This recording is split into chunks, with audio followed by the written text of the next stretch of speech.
Bagong update ni Meta. So, pwede na pong mag-request ng ads on Reels at bonuses. Kaya naman, dun po sa mga hindi pa na-invite dyan, ito na po yung inyong chance. Baka sakali na ito na yung pagkakataon para ma-invite po kayo sa monetization tools ni Facebook, no? Especially yung mga medyo masipag mag-upload ng Reels dyan at nagmi-million-million views yung inyong mga video, no? So, sayang Sayang kasi kung hindi pa kayo invited tapos ganun kalaki yung views nyo, ay hindi po kikita yon. Pero itry nyo na din to kasi baka sakali na ma-invite na po kayo kapag ka po kayo ay nag-express interest tulad po dito sa binigay na bagong update ni Facebook. So kung paano nga ba yan, panoorin nyo lang ang video na to. So una po mga lodi, punta lamang po tayo sa ating professional dashboard and then punta po tayo sa ating monetization tools.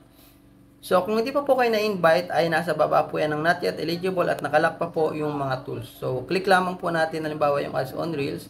Then, sa baba po dyan is meron na pong nakalagay na I'm interested. So, i-click lamang po natin yan.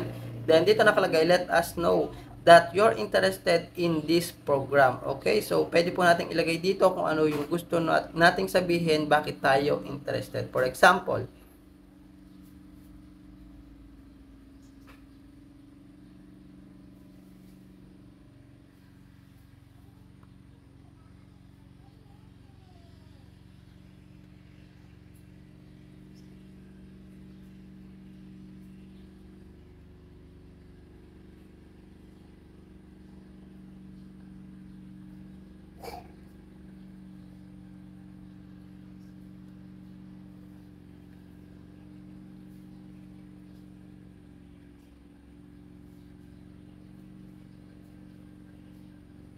For example, mga Lodino, yan po yung aking nilagay. I'm interested to your program to earn some money. Please give me a chance to be invited on this monetization tool. So, kahit ano naman po mga Lodi na gusto nyong sabihin dyan is pwede nyong sabihin. And then, meron pong nakalagay sa taas na expressing interest in this program does not guarantee acceptance. You won't receive a response if you're not eligible. Ibig sabihin, kung hindi po kayo eligible is hindi po kayo makakatanggap ng kahit anumang notification. Pero kung kayo is may invite dyan is, ayun nga, magkakaroon po kayo ng setup sa monetization tools ni Facebook. Pero ang importante is nag-try kayo na mag-request dito at baka sakali po na kayo ay isa sa ma-invite ni Meta. Okay? So, ito mga Lodi, no, ay submit na natin. So, yan po mga Lodi yung lalabas. And then, itry po natin doon sa bonuses. I-check natin.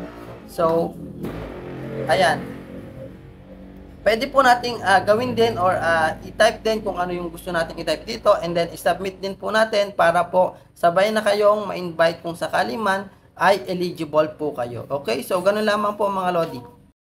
And please take note mga Lodi, no, sa mga wala pa pong ganyang klaseng update is antay-antay lamang po kayo dahil hindi pa po yan available sa lahat. Pero available po to, mapa-page man yan or profile. Okay? So, doon nga lang po sa ibang account is hindi pa lamang po nalabas yung ganyang update. Good luck!